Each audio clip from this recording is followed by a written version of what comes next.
You're listening to Truly Unruly with Marcus and Jessica Trufant. What's up, you guys? What's goody? Hey, What's Kel. What's good? How are things? Things are well. Good. Bro. Tired. Yeah. How are you? Good, man. In my short shorts. Another 80-degree day. It was great. Always in your short shorts. Always in my short shorts. I would raise my foot and show you I have no socks on, but barefoot, living my living my best life. With the ashy heel? No, I'm actually, always an because I ashy heel moisturize guy. my feet and I'm not dark You're skinned. ashy all over, actually. There's The dark man's kryptonite. And I'm not that flexible either, so I tend to miss my toes because I can't touch poor my guy. toes, man. I just want to help him and be like, can I please let me lotion your please and a massage. I need the Asian lady that you had begging last week. the scrub. Man, she'll beat you up. Yeah, I need that right now. Scrub. Yeah, Jess, you don't lotion his feet, lotion that man's back. I do sometimes. He'll ask me to lotion My feet? Why'd you look at me like that? I'm trying to remember the last time you touched my toes like that. I actually clipped your toenails. You did. I was getting ready to say something. Thank you. And that they were going to have to seriously bleep out. I appreciate that. But yeah. Much appreciated. I clipped your toenails. That's love, man. Mm-hmm. That's love. That's love. That's real love right there. Hey, so I saw you guys went to one of my favorite cities in the world where pretty much my entire family, but like me and my siblings and my cousins are from. Y'all was in New Orleans. Yeah, my whole family's from New Orleans. We were in New Orleans. My whole my family roots from everywhere all go back to Louisiana. Everything comes out of New Orleans. So I just want to talk about that because I love that place and like you guys had fun. Y'all went to the game.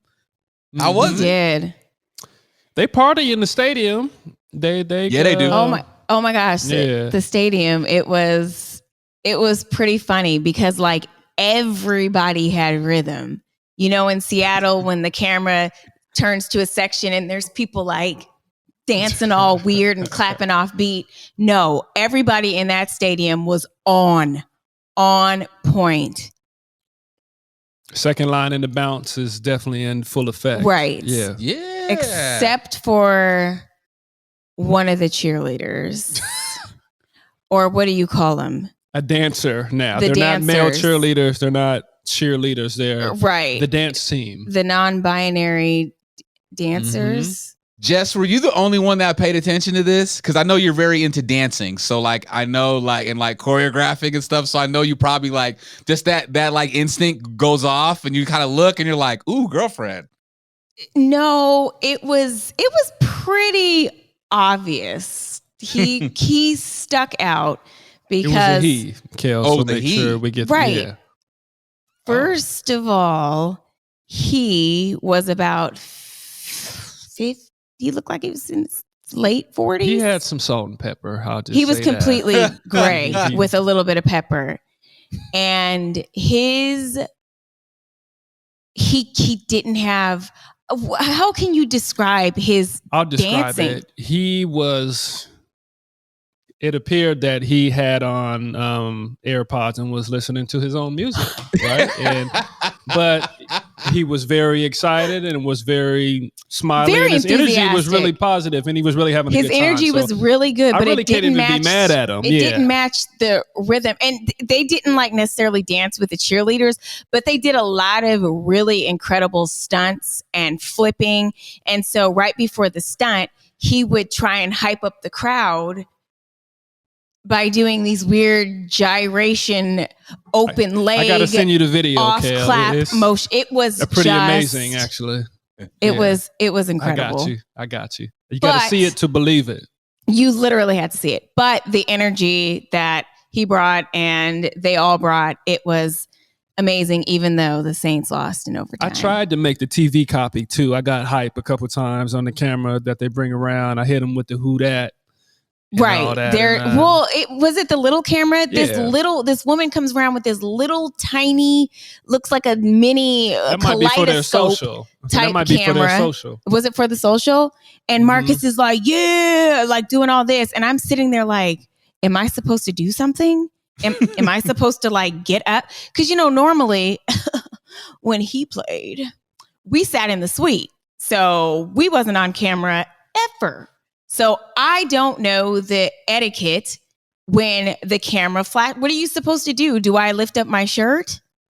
Mardi Gras style? It is New Orleans. Do I bend New it over? Orleans. Like, what do I do? I would do something so inappropriate. So I just kind of sat there and was like, Marcus is like, you missed it. Now we're not going to be on the screen. I'm like, okay. I was down in the boot. I was feeling good. I was in, I was in character. And Marcus, don't you have family from New Orleans? Yeah, yep. we've That's talked where my about this dad's before. from. Yes. That's where my dad is from. Everybody, we both do. And it's you know, my dad is like you. Everybody lives there. I mean, except for him. He came down here in the army. So yeah, everybody was down there. It was a good time, man. Good time. That's good. Time. How was the weather down there? Mad humid? Time. It was humid and muggy and hot. It was they're hot. coming out of hurricane season. Right. I actually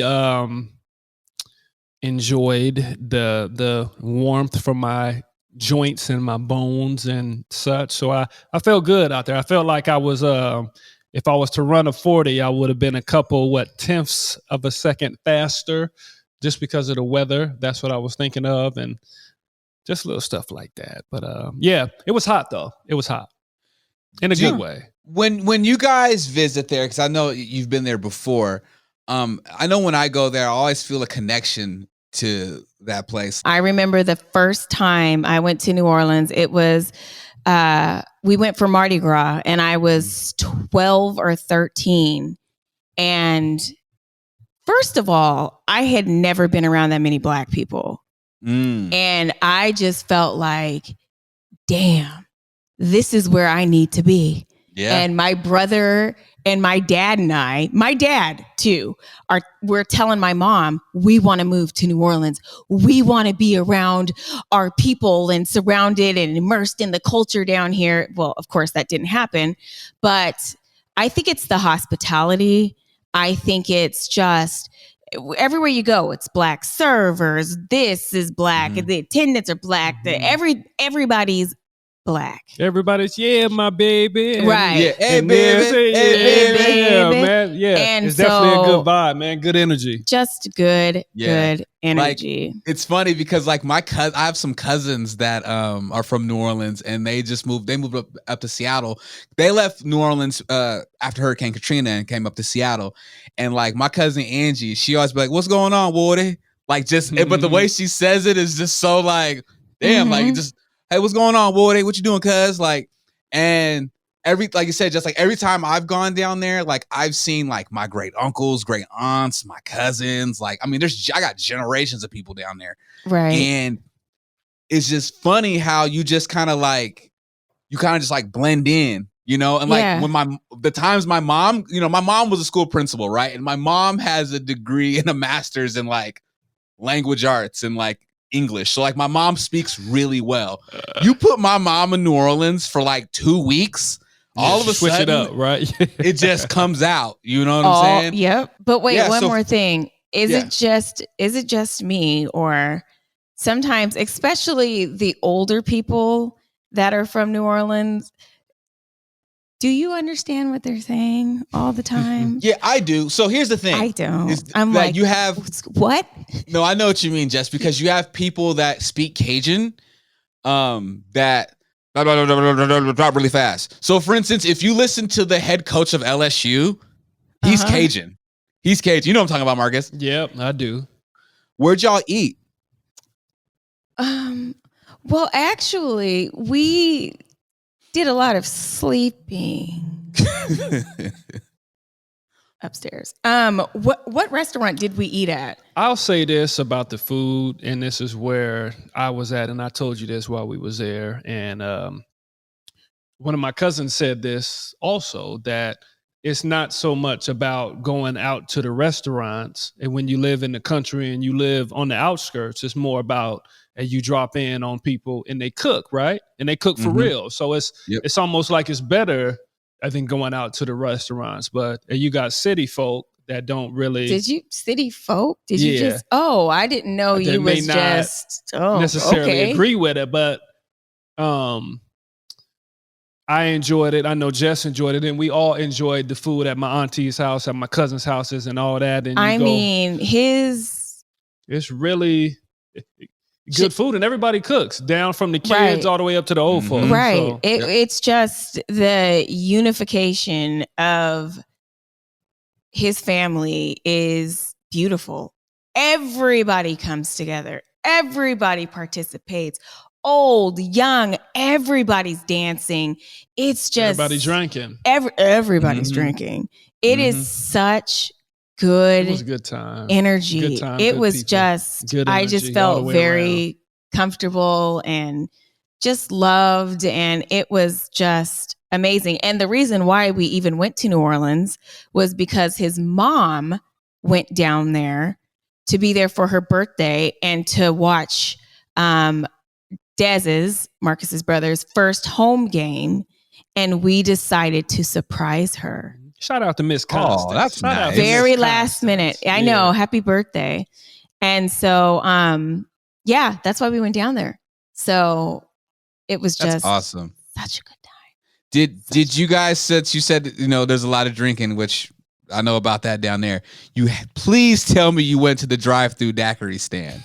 Please tell me you did the drive-through daiquiri stand. That is too many liquid calories for me, but everybody talks about the daiquiri stand. You gotta go to the drive-through daiquiri stand. It's like I feel like that's one of the only places in America that do that is in New Orleans. The drinking and driving at its finest. Right. But at the Kids don't restaurant drink and we went drive. to, they had a drink called the Bow Wow. The Bow Wow. And old and young people were getting this drink.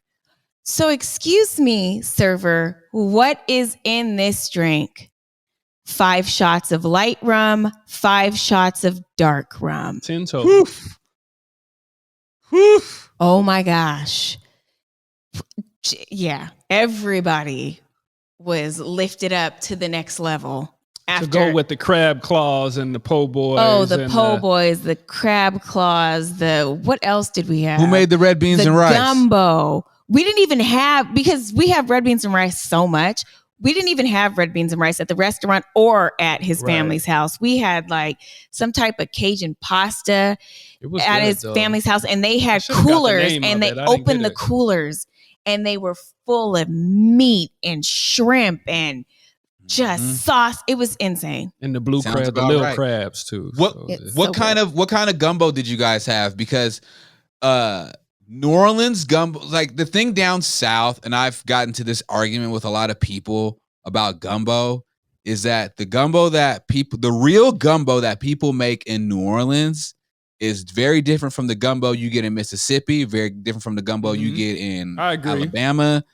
So did you guys have like filet gumbo or okra gumbo? Or did you guys just have the gumbo where niggas is just throwing sausage and a bunch of random I think we had the random, because we ate it at the restaurant. Because we ate the gumbo I'm telling you, they don't cook all that traditional or what we think up here. They don't do that. But I will tell you, there is a difference in the gumbo in the restaurant we went to where was that restaurant? Not that far. Down in the city? Compared to the gumbo that Marcus ordered at the Four Seasons, brand new hotel, very beautiful, upscale, bougie, and the gumbo that he got it was a darker gumbo. Duck gumbo with something. The ondouelle? The andouille sausage. Yeah. And I thought it was good. What? I almost finished it, even though how are you going to fuse duck and gumbo? Like that doesn't even make sense. So yeah, it was. So next time you guys go down, a restaurant I recommend, it's very small. It's been around for a very long time. It's friends of my great grandparents. This lady called Dookie Chase. And Miss Chase. Sound like a good place to eat. Yeah, Miss Chase, she's cooked for Obama, all these people that go visit her, right? my sister went to go visit, and my mom was like, when you go to the restaurant, you ask for Miss Chase and you tell her that you're Paul Duguay's great granddaughter. And so my sister walked in with her husband and was like, hey, like, is Miss Chase here? And she's like, yeah, this lady's still in the back cooking. Old lady, right? And so she said, like, can you tell that Paul Duguay's great granddaughter's here? She runs out. You're Paul Duguay's great granddaughter? She's like, yeah, Eva is my grandma. And so they sat down and talked, and my sister ate the food. And I remember my sister like called me immediately, and she goes, Kellen, this tastes like Gramsci's red beans. I feel like I'm sitting in Gramsci's kitchen. And she's like, this is, that's what we call my grandma Gramsci. She's like, this is the red beans recipe. Like, this is the red beans we ate our childhood, growing up, our whole lives. She goes, and I'm sitting in this restaurant and I'm about to cry because it tastes like Gramsci's. You know what I'm saying? Crazy. So go to, if you ever get a chance, go to Dookie Chase, man. And like, you want the best Creole, real deal Creole New Orleans food that's been there like forever. How my grandparents cooked, how my great grandparents cooked. That's the spot to go. So anyone that's watching, Dookie Chase in New Orleans, it'll change your life. Dookie. So okay, cool. Well, I'm happy you guys got to eat somewhat good. I'm very disappointed in the gumbo situation. The kids stayed home, right? The kids didn't come down with you guys, no? No, they had school, and we was out there midweek, Thursday. Okay. Yeah. No. We left Saturday. We did Saturday, Sunday, we did Monday, Tuesday. Practice.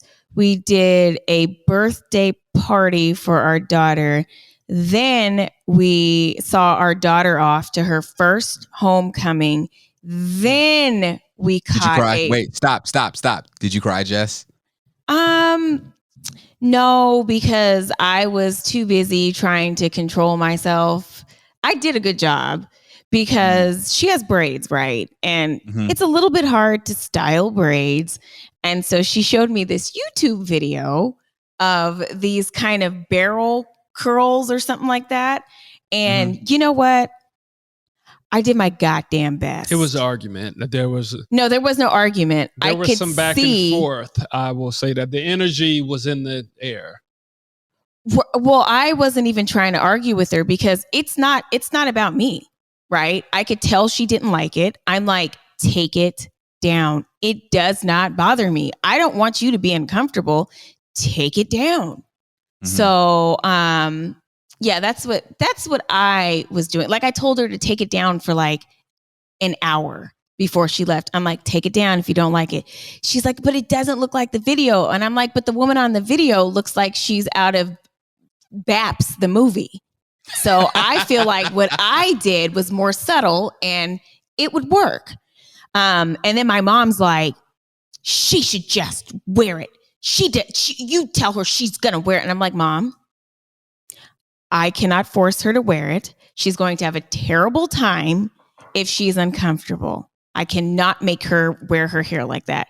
But she ended up keeping her hair in the whole night.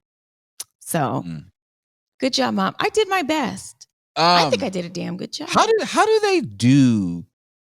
Because I should ask my older sister. She wants the holy names, but do they do like their homecoming like with O'Day? Or is it just an all girls like? It is a all vagina homecoming, unless you bring a date, and most of the dates are from O'Day. Okay. Yes, and my daughter was. She was saying that, you know, when they would play corny songs, everybody was like on the dance floor. But then when they would play songs like the Dougie, the girls would start jumping instead of dancing. And this new generation different. And then when a really popular, maybe, I don't know, popular hip hop song came on, they would clear the floor. My assumption was the girls might not be able to dance in that way. So you either jump up and down or you clear the floor. But my daughter and her friend, they stayed on the dance floor the entire time And I'm just glad they had a good time. Yes. We talked about that. Yeah. good. I was glad. Yeah. For her first experience, it was a positive experience. it was. COVID, through the all Sorry, I'm sounding all negative. girl It wasn't negative. thing. That's just Yeah. what happened. But they had a They got the guy damn that's half full, good the time. glass half full. But Right. Now, it was good. how do you guys feel about this just as parents when, your daughters start going to these dances and then, boys start showing up? Is it going to be, Marcus and Terry at the front door like Martin and Will Smith and Bad Boys?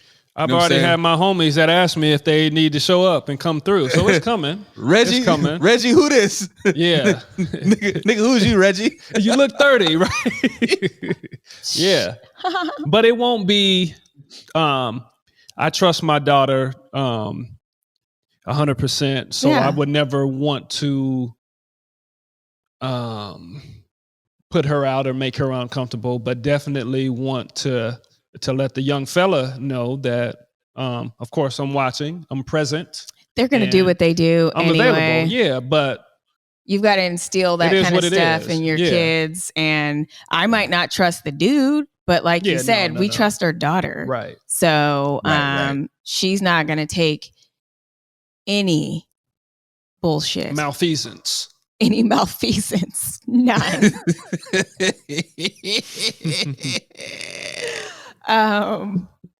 So yes. That's what we did. And then we caught a red eye and we got 3 hours of sleep and proceeded to kick it the entire, pretty much till the next morning. Mm-hmm. Like a full 24 hours. 40. And did you guys do bourbon? We didn't even get a chance to do that. But we've done bourbon before. Right. I didn't feel like we during really Mardi needed Gras. to. I felt like the cadence was a little bit, it's slower. Yeah, it was a little bit slower, but that was okay. We needed that though. Yeah. We didn't really want to do anything. We were we are tired. We ate, we saw family. Right. But what we did do is we went to Ironton, where that was where most of your family used to live before. That's where my dad's from. Katrina. Plaquemine Parish. Yeah. I know where that's at. Your dad's from Plaquemine? Yeah. Yep. Dope. Okay, I know where that's at. And we got to see the damage from Hurricane Ida. Yeah. Oof. Oh my God. For that area, they said it was worse than Hurricane Katrina. Houses were buckled into. There were people's, because they're above sea level, so the graves are above sea level. Below sea level. Below sea level. My bad. Yep. So the graves are above, and there was people's tombs in other people's yards. There was caskets in people's yards. Everything was torn. It wasn't livable. There was nobody there. Right. No, it's interesting you say that, Jess, because when Katrina hit, same thing happened with my family in the St. Bernard Parish.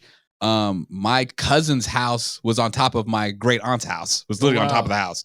Right. And this one was different. They explained it to us because Hurricane Katrina in their area, it came from what side? It came from the Mississippi River side, but Ida came from the opposite side, and there was nothing to stop the water. Smaller levees and anything. And they said that it just all came in one swoop. It just tore through just at one time. And I guess Hurricane Katrina, it was came from the Mississippi side and came over the levees from the opposite side. And so it was just a little bit different. But this one, it wiped everything out. And you hear about it on the news for a week, and then it disappears. Right. But they still going through it. But it is in shambles. It's tough down there. It's tough to look at. It's tough to watch. It's tough. It's tough to imagine to always have this in the back of your mind, right? That if a storm is coming, this is what the devastation is going to look like. You lose these houses. Some of them aren't salvageable. Right. It just. Oh yeah. I mean, you still got shotgun houses down there, Right. And you gotta have family or somebody out there. People going to hotels and stuff. But if you don't, right, are you on the street or what are you doing out there? Is what I was thinking. So that's tough. But your aunt, her house was one of the only houses intact, but it's on stilts. Yeah, that are like how tall? I think that's how they prep to get ready. Maybe I think they lift the houses up on these. Well, it was on stilts, on these airbags, and they put them on these tall stilts. poles. Yeah, it was. I think there was a couple of them like that. Yeah, right. Yeah. But yeah. So, anyways. Yeah, I mean, what's really sad is, you have these storms that come through there all the time. I mean, my mom and them lived through Hurricane Betsy, and that was like the worst hurricane you had in New Orleans before Katrina hit. Mm-hmm. And, it's one of those things where now, New Orleans or Louisiana in general has always been a place, they call it Little Africa because it has so many natural resources there and it just gets raped and pillaged. So for instance, if you go out to the swamp, you head out towards the Gulf, and you can start smelling shit from the oil rigs and stuff. Because as soon as you get out there, they're offshore drilling like crazy. Yeah. And there's a lot going on, man. A lot going on. It's so corrupt. Like Louisiana is so corrupt that, that's why people believe the conspiracy that, you heard a bomb go off when the levees broke because developers wanted that land. And they got that land and they're developing on it now, Right. So, it's sad for how beautiful Louisiana is, New Orleans is. I mean, how nice the folks is down there, and how nice too. the people. So, you don't deserve. Right? The people, nobody. They really love New Orleans too. All my cousins, all my aunties, everybody. They really. Right. I was like, I would be fucking out of there, and they're like, no. They embrace the spirit of New Orleans. No, this is home. Yeah, and they really go in. Yeah. I'm happy you guys got a good trip. I'm happy you guys got a trip just to get away from the kids for a little bit too, and just be able to do y'all thing and sleep and probably have some marathon sex. Just and, that's what you do on vacation, right?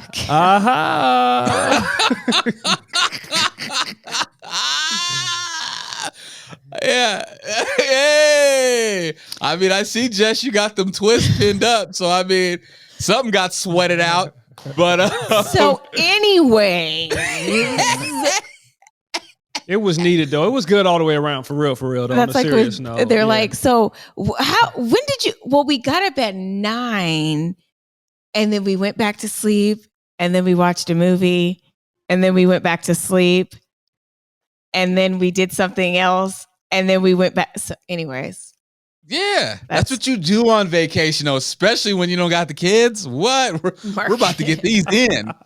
We're looking. I've already found the next space where the kids don't have school on a Friday, and I'm like, we're out of here. You and I. It's needed though, and as married couples of active parents with active kids, it's good to have some alone time to be able to get away. I think it's needed. It don't have to be every weekend. It don't have to be every month, but every blue moon is good to do that. It's refreshing. It's good for the spirit. It is. You recalibrate. Yeah. So do you guys prefer the trips more than date nights? So for instance, would you rather wait and rather take a trip maybe every couple months instead of having like date nights once a month? Yes. I would say yes. I think they're both needed. I mean, a good date night. They're both important. To break up the monotony or just put a little pause in everything that's going on.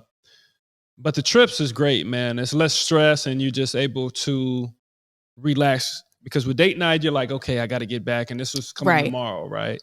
Right. We have to go back home after date night, and then we normally have to get up at 8, 9 and get the kids and do all the rushing. That's part of being a parent though, but that's the kind of stuff that you're worried about in the back of your mind. But on trips, you're like, yeah, pretty much. Soon as we get on the plane, we're like, have you guys ever had one of those date nights where, let's say, like the nanny or Jess's mom or maybe your mom, Marcus, are watching the kids at the house, and you guys get back home and you're pulling into the driveway and you just sit in the car for a second and you look at each other and you're like, I don't want to go in the fucking house. All the time. I need like 5 more minutes. All the time. We talk about it all the time. We're like, or you could see the kids, or you could hear the kids in the window. We can see them. They're like, sometimes they hear when we open the garage, it like sends an alert. and they'll come running and they'll just be at the door waiting for all of them. Just staring at you. I think about going in reverse and just getting out of there, man, and burning rubber, but you can't really do that as parents. You can't. But we're always excited step back into reality. See our kids. Yeah, that's true. When we come home, and they were super excited to see us, right. Like we had been gone for 6 years, and so yeah. But it was totally. Yeah. I was a little bit apprehensive and anxious about going down there because it was pretty last minute. Right. But I am, for the record, he doesn't care. He's like, let's get the fuck out of here. But I'm so happy we went for so many different reasons. Mm-hmm. You know, surprising his mom, being with the family, just, you know, being in the culture, eating the food. And seeing my dad's people too is always good. Yeah. Mm-hmm. Just talk through the stories. They're amazing. And all that kind of stuff. All their relationships, they're so close. Yeah. It's like so foreign to me to see family members that close. Yeah. You guys should start making it a thing, honestly. Like, because I would love myself to try to get down to New Orleans at least once or twice a year. Just That's what we were saying. Yeah, man. I got some cousins down there that play sports and do some different stuff. Younger kids that are in high school and stuff like that. Newly to college, I would like to go check them out, man. See some of their games and kind of mess around like that, man, and make it a regular thing. Yeah, we were talking about maybe the summer bringing our kids because they can't. Yeah. They're just too busy to do shit. And I'm thinking, if you guys haven't had the experience, you need to go to an HBCU football game. You need to go see a Grambling and Southern game. Yeah, you want to see the battle of the bands. Yeah. Now the football skills, whatever. It's not about that, right? It's not about that. If you want an experience at HBCUs. Yeah, I know some guys. But you know, Bethune. If you I'm not going to knock the HBCUs. Yeah. If you want to experience like Drumline, because that's the only reference I have. And Nick Cannon. Yeah, like. Sheesh. You go to an HBCU football game and you see that hear that music, that band, them dancers. It's different. Like it's a party. Like it's literally like a party in the Superdome. Like it's lit. I love it. I feel like every Black person that has family in the South, you need to go get you an HBCU. Just experience. Just go check out HBCU or go to a HBCU sporting event and you'll have the time of your life. Right. What team are you rooting for? Oh no, we're just here for the experience. we're just here. We're just here to party. Thanks. Yeah, that's it. So, word. This was a good episode, you guys. I'm happy about you guys' trip. It sounded fun, and Carmen went also going to her homecoming, her first homecoming, and it sounds like you guys had a pretty eventful week. Yeah. It was very busy. I'm usually not, how do I put it? Not stressed out, but I'm usually not like, okay, man, it's time to go get on the plane. It's time to do this and do that. But it was so much leading up to the trip. It was like, damn, do I even want to do this? Even pulling together my mom, coordinating with Miss Whitney, coordinating with Mary Beth, coordinating with Serena. Shout out to Serena, who helps with the drop-offs, pickups. She actually spent the night on Friday. It took all 4 of them to handle these kids. And when we came home, my mom was like, yeah, I don't know how once y'all again, do it. My hat's off to you guys. She was like, I gotta go. It's just too much. So, anyways, but thank you, all of you guys. We love you because we wouldn't have been able to do it. And it was last minute, like I said, for the 15th time. So for them to all come together and be so willing to help us out, very appreciative. Word. I like it. Well, are we episode 33, y'all? I thought we were 37. I think we 37. Should just stop saying and be like, this is the newest episode. It's truly This is the newest episode, right? And it will be in the description. There we go. Yes. Truly Unruly, Marcus Trufant, Jessica Trufant. Of course, follow all of us on social media. Jessica _Trufant, Marcus _Trufant. I'm media _Kells. Follow the page, Truly Unruly _podcast on IG. Of course, if you want to listen to us, we are on all streaming platforms. So get your listen on, and of course, review, subscribe. If you want the visual, you can watch us on YouTube on Marcus Trufant's YouTube channel. And of course, subscribe to Marcus's channel, comment, show us love, show us that you appreciate the work we put in making this damn podcast for y'all, because we want to entertain y'all. All right. Of course, every Sunday, check us out on the Converge Network. And am I missing anything, you guys? Think you got it, brother. Think you got it. Nope. Cool. All right. Well, I'm going to let you guys continue your evening. I'm finally going to go to the gym with my short shorts and enjoy my Thursday night. Hey! Peace and love, y'all.